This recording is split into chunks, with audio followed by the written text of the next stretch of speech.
우리에게는 설과 추석이라는 민족의 큰 명절이 있는데 유대인들에게는 민족적인 큰 명절이 세 개가 있습니다.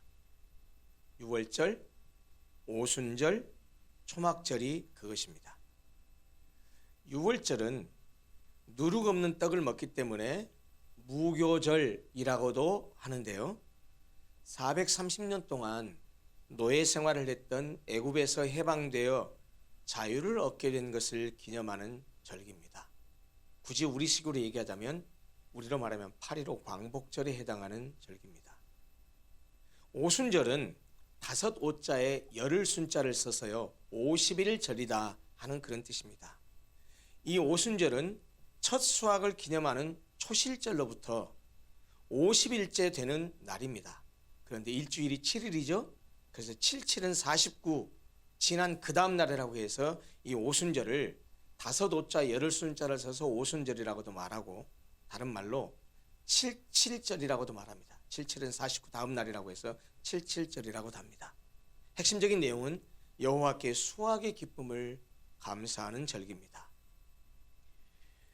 다음에 세 번째 초막절은 풀로 집을 짓는 것을 기념하는 절기라는 뜻에서 풀초자에 이 장막할 때 막자를 쳐서 초막절을 씁니다. 그런데 이 초막절은 다른 말로 장막절, 수장절이라고도 하는데요. 가을 농작물을 거두는 시기에 풍성한 결실을 주신 하나님께 감사하는 절기입니다. 굳이 오늘날로 표현하자면 추수감사절과 비슷한 절기다라고 이해하면 좋을 것입니다. 우리 민족은 민족의 대명절인 설이나 추석이 되면 고향을 찾아가고 부모 형제를 찾지만 이스라엘 사람들, 유대인들은 그렇지 않습니다. 이스라엘의 유대인들은 이렇게 그 민족의 명절 세계의 3대 명절이 되면 그들의 신앙의 구심점인 예루살렘 성전에 올라가서 예배를 드렸습니다. 생애의 마지막 유월절을 맞으신 예수님도 그 베다니를 거쳐서 예루살렘으로 올라가셨습니다. 이 본문 20절을 보면 명절에 즉 유월절에 예루살렘에 예배하러 올라온 사람 중에 헬라인 몇 사람이 예수님의 제자 빌립에게 가서 예수님을 뵙고 싶다고 했습니다. 헬라는 철학의 발상지인 그리스를 말하는 것이다 라는 것입니다. 그리고 헬라인이라는 말은 바로 그 그리스 사람들을 가리킵니다. 근데 사실 이 신약성경 가운데 헬라인에 관한 언급은 바울 서신에 많이 등장합니다. 근데 바울 서신에서 헬라인을 말할 때 바울은 헬라인을 어떻게 사용했느냐? 하나님께서 선택한 선민인 유대인과 대립되는 이방인의 대명사로 사용할 때 헬라인을 많이 사용했습니다. 그러나 이 본문에서 말하는 헬라인은 그가 이방인임을 말해주기도 하지만 지혜와 진리를 추구하는 구도자의 대명사로서 예수님에 관한 소문을 듣고 찾아온 사람이라는 데 초점이 있는 단어입니다. 다시 말하면 철학의 발상지 그리스에서 온 이 헬라인들이 구도자의 심정으로 예수를 찾았을 것이라는 사실을 암암리에 암시하고 있다는 말입니다. 헬라인들의 요청을 받은 빌립은 안드레에게 가서 말합니다. 그리고 이 두 사람이 함께 예수께 가서 선생님 헬라인 몇이 찾아와서 선생님을 뵙고 싶어 합니다 라고 아뢰었습니다. 그랬더니 예수께서 하시는 말씀이 인자가 영광을 얻을 때가 왔도다 라고 말씀하십니다. 예수님의 이런 반응은 사실 가만 보면 상황에 안 맞는 것 같기도 하고 또 그가 때에 관한 말씀을 하셨던 이전과는 사뭇 다른 말씀이기도 합니다. 여러분 혹시 기억나십니까? 요한복음에 기록된 7가지의 표적 가운데 첫 번째 표적이었었던 갈릴리 가나의 혼인잔치에서 예수께서 물로 포도주를 만드신 그 사건 혹시 기억나십니까? 그때요 가나의 혼인잔치에서 포도주가 다 떨어져 버렸어요. 그때 어머니가 예수께 포도주가 다 떨어졌다고 말합니다. 그때 예수님이 하셨던 말씀이 뭐죠? 내 때가 아직 이르지 아니하였나이다 라고 말했었습니다. 그뿐만이 아니에요. 예수님의 형제들이 예수께 이렇게 말하게 되었습니다. 예수님이 갈릴리 촌구석에서 묻혀서 일하니까 그렇게 갈릴리 촌구석에 일하지 말고 세상에 나타내기 위해서 유대로 가서 일해라 라고 예수님의 형제들이 예수님께 말했을 때도 예수님이 형제들에게 뭐라고 대답했냐? 내 때는 아직 이르지 아니했다 라고 대답했었습니다. 그런데 오늘 헬라인들이 예수님을 뵙고자 이렇게 찾아왔습니다 라는 이야기를 제자들로부터 들었을 때 예수님께서 하신 말씀은 때가 왔다라고 하셨습니다. 그것도 인자가, 즉 자기가, 인자는 예수님이 자기가 자기를 가리키는 호칭이잖아요. 인자가 영광을 얻을 때가 왔다라고 하십니다. 도대체 이게 무슨 뜻일까요?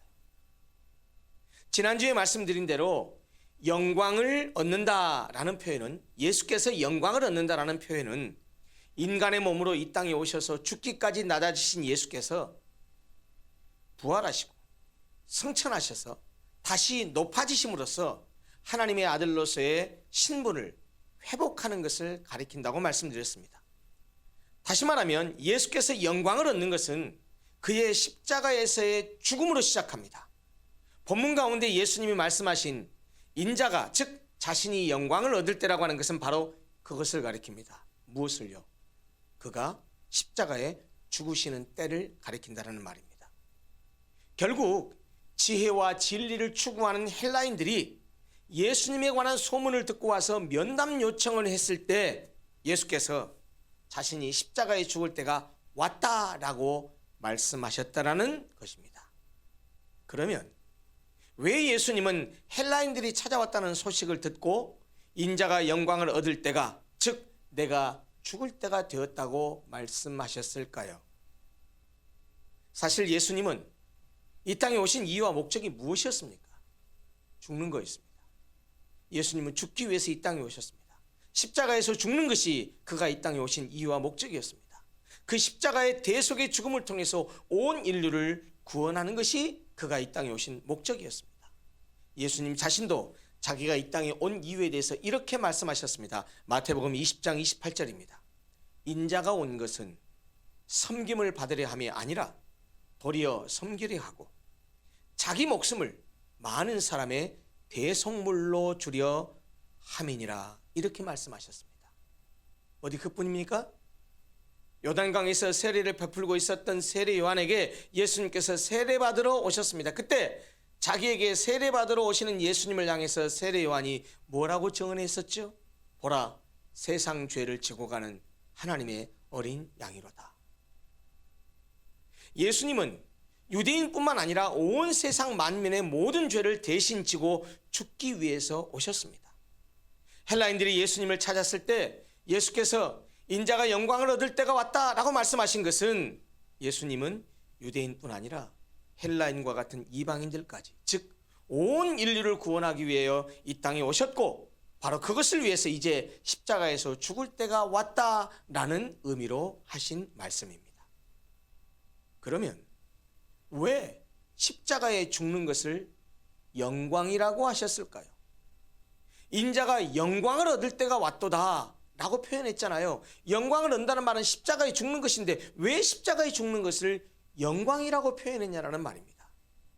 그것은 인자가 영광을 얻을 때가 왔도다에 이어지는 24절의 예수님의 말씀을 보면 알 수 있습니다. 그것은 예수님의 죽음이 가져오는 많은 열매 때문이라는 사실을 알 수 있습니다. 24절 보십시오. 내가 진실로 진실로 너희에게 이르노니 한 알의 밀이 땅에 떨어져 죽지 아니하면 한 알 그대로 있고 죽으면 많은 열매를 맺느니라. 갑자기 웬 밀알 이야기입니까? 라고 할지 모르지만 이 말씀은 예수님 자신이 이 세상에 오신 목적, 즉 자신의 대속적 죽음이 갖는 의미에 관해서 비유로 하신 말씀입니다. 자신의 죽음을 통해서 많은 영혼들이 죄의 속박에서 벗어나 자유케 되고 영원한 생명을 얻게 될 것을 의미하는 비유라는 말씀입니다.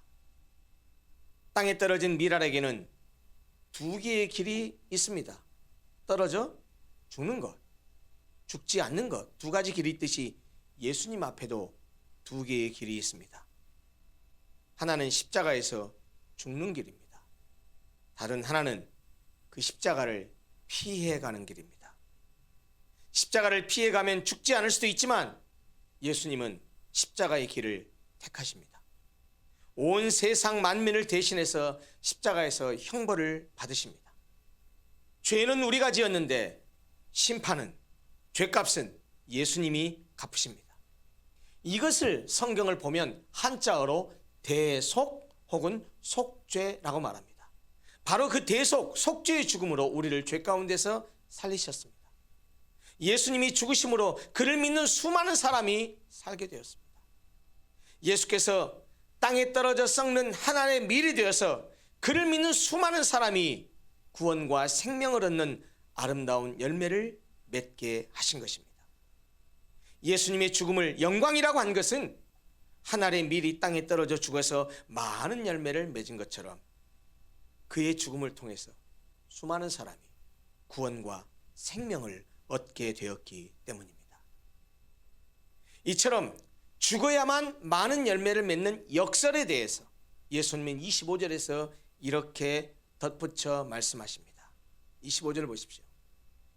자기의 생명을 사랑하는 자는 잃어버릴 것이요, 이 세상에서 자기의 생명을 미워하는 자는 영생하도록 보존하리라. 이 말씀은 자신의 죽음을 통해서 많은 사람의 생명을 얻을 것이라는 이 미랄 비유의 교훈을 이 말씀을 듣는 제자들의 삶에 적용하시는 말씀입니다. 예수님이 말씀하신 자기의 생명을 사랑하는 것은 자기를 먼저 챙기고 모든 관심은 오직 자기에만 두는 것, 즉 자기를 주장하고 자기를 세우고 자기를 높이는 것을 말합니다. 반대로 자기의 생명을 미워하는 것은 자기를 부인하고 자기를 비우고 자기를 낮추는 것을 말합니다. 그런데 자기의 생명을 사랑하면 잃어버리고 미워하면 보존한다는 것은 미랄이 땅에 떨어져 죽어야 많은 열매를 맺는 것과 같은 매우 역설적인 진리입니다. 그렇지만 그것은 우리가 그리스도인으로서, 우리가 예수님의 제자로서 이 땅을 살아갈 때 취해야 될 마땅한 자세요, 마땅한 삶의 태도입니다. 무슨 말입니까?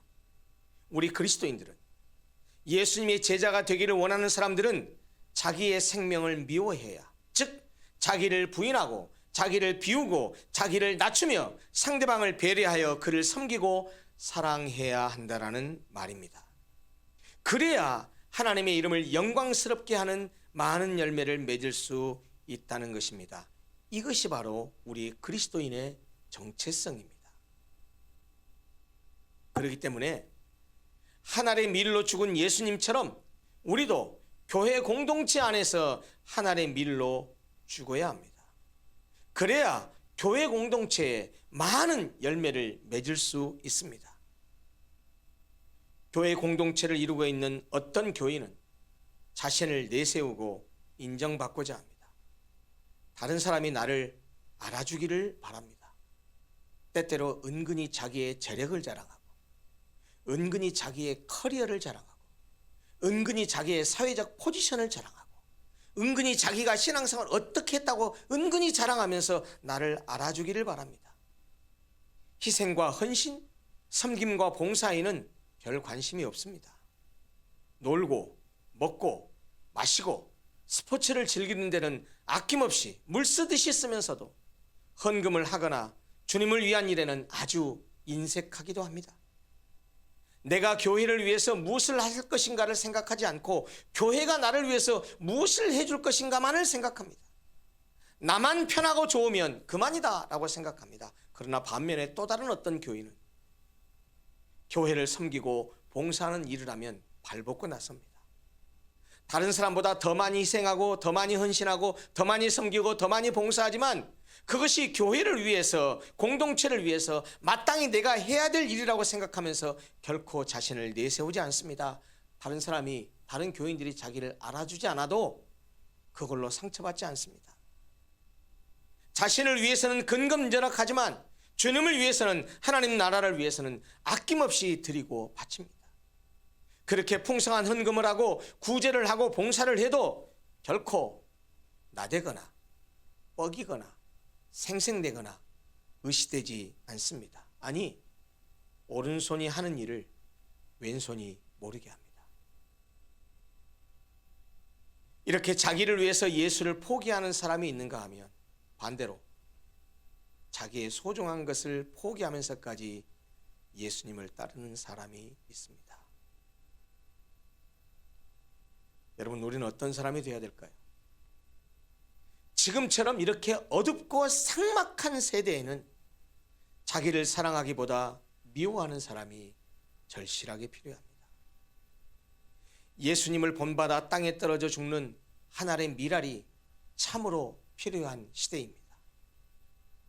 누군가의 희생과 헌신, 누군가의 섬김과 봉사로 교회가, 하나님의 나라가 성장하고 성숙해 갈 수 있다면, 누군가가 하나님의 밀알이 되어서 땅에 떨어져 죽어야 한다면 바로 내가 그 죽는 밀알이 되어야 할 것입니다. 죽어야 살고 죽어야 열매를 맺기 때문입니다. 그런데도 누군가 죽어야 하는 것은 사실인데 나는 죽고 싶지 않다고 생각해서 어떤 영화의 유명한 대사처럼 네가 가라 하와이, 이런 태도를 가지면 안 됩니다. 누군가의 봉사와 섬김, 누군가의 사랑의 헌신을 당연시하고 자신은 그것을 받아 누리기만 하면 되는 사람이라고 생각하면 안 됩니다. 섬김과 봉사, 헌신과 희생의 자리에 나를 열외자라고 생각하면 안 됩니다. 그것은 어린 철부지 어린아이가 하는 것이죠.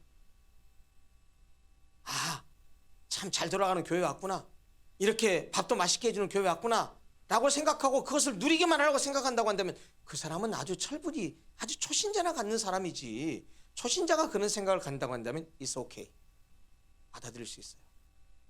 교회는 자신의 이익을 추구하기 위해서 모인 이익 집단, 이익 사회가 아닙니다. 교회는 사교적인 모임도 아닙니다. 문화생활을 하는 사람들의 집단도 아닙니다. 교회는 예수 그리스도를 믿는 신앙 공동체입니다. 예수를 믿고 그를 따르고자 하는 믿음의 공동체라는 말입니다. 그러기에 예수 그리스도가 우리에게 가르치시고 우리에게 보여주신 교훈이, 그의 모범이 우리의 삶의 기준과 원리가 되는 것은 너무나도 마땅합니다.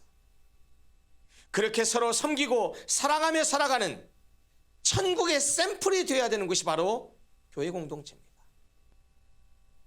오늘도 예수님은 땅에 떨어져 죽은 하나의 밀이 많은 열매를 맺듯이 비우고 낮아지고 희생해야 한다는 사실을 우리에게 교훈해 주셨습니다. 그러니 하나의 밀알이 되어서 죽은 예수님처럼 사는 것이 힘들고 어렵다고 해도, 또 인간의 본성상 그렇게 살고 싶지 않다 하더라도 그래도 주님이 우리에게 그렇게 교훈하시고 말씀하시고 본을 보여주셨으니 그 주님 말씀대로 살려고, 주님 말씀대로 실천하려고 몸부림치고 발버둥 쳐야 되는 것이 바로 신앙 공동체의, 교회의 올바른 모습이고 우리 그리스도인들의 바람직한 모습이라는 말입니다.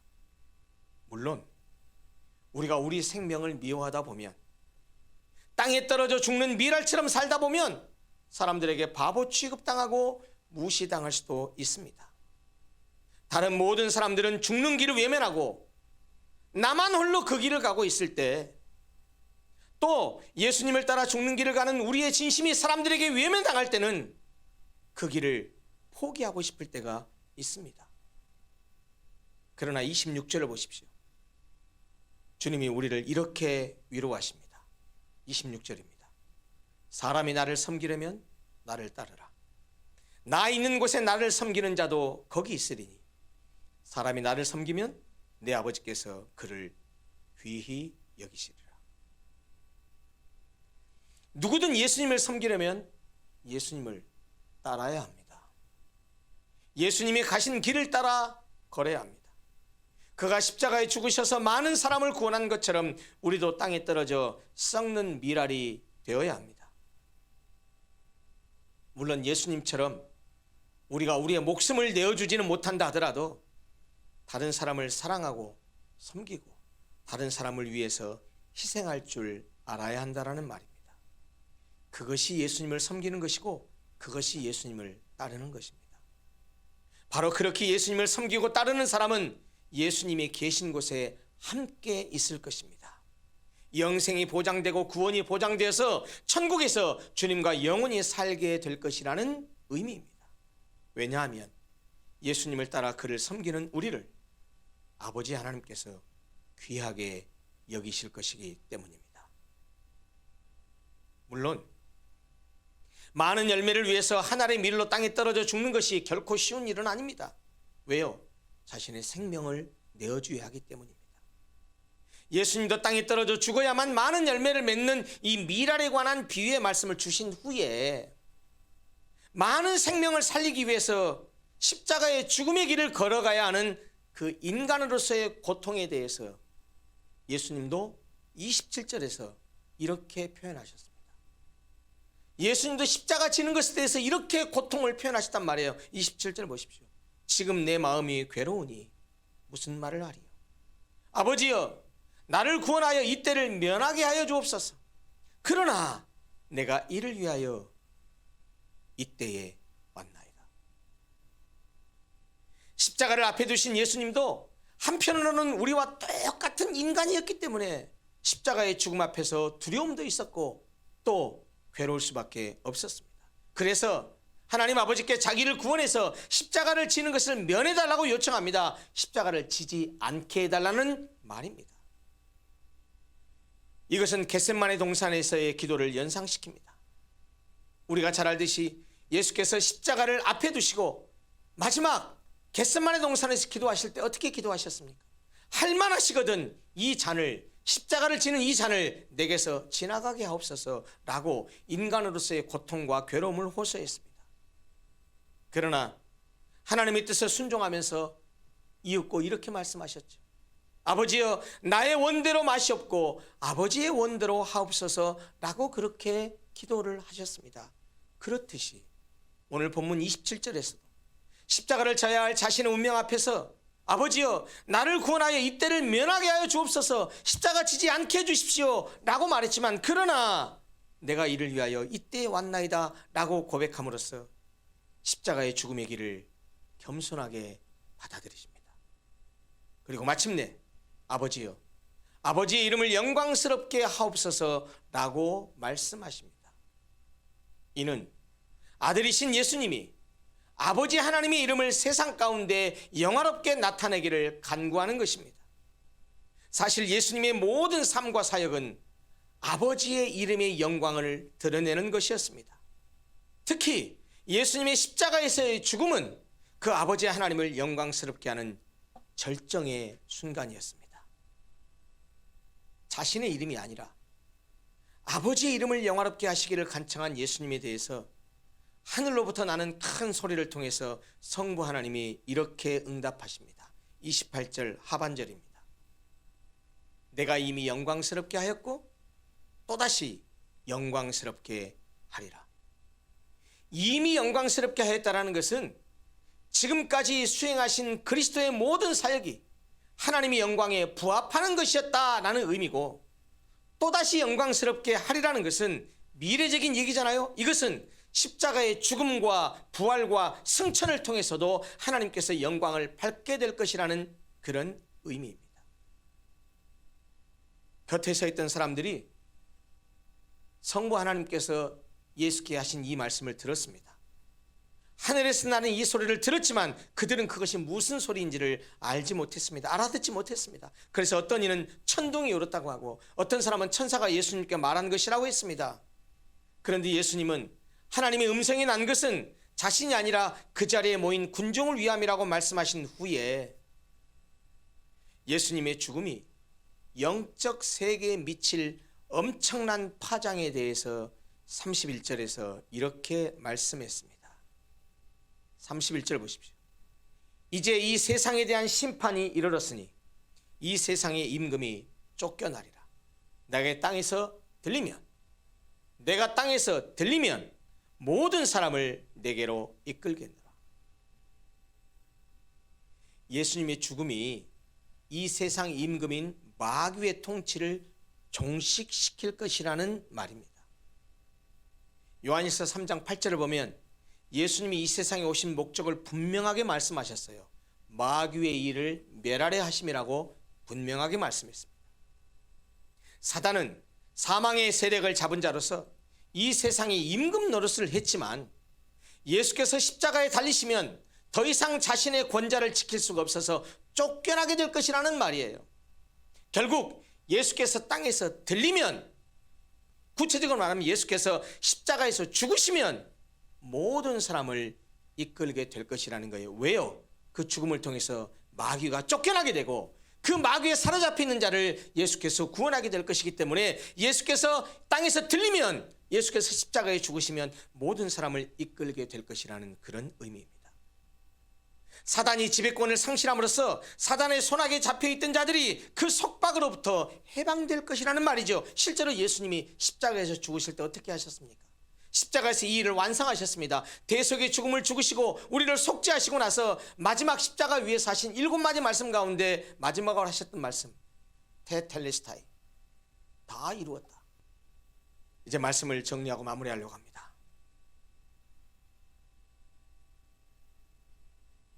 오늘 본문을 통해서 한 알의 밀로 죽으신 예수님을 기억했으면 좋겠습니다. 예수님 우리에게 직접 말씀하셨듯이 예수님을 섬기려면 예수님을 따라야 합니다. 그가 행하신 본을 따라 우리도 그렇게 행하는 거예요.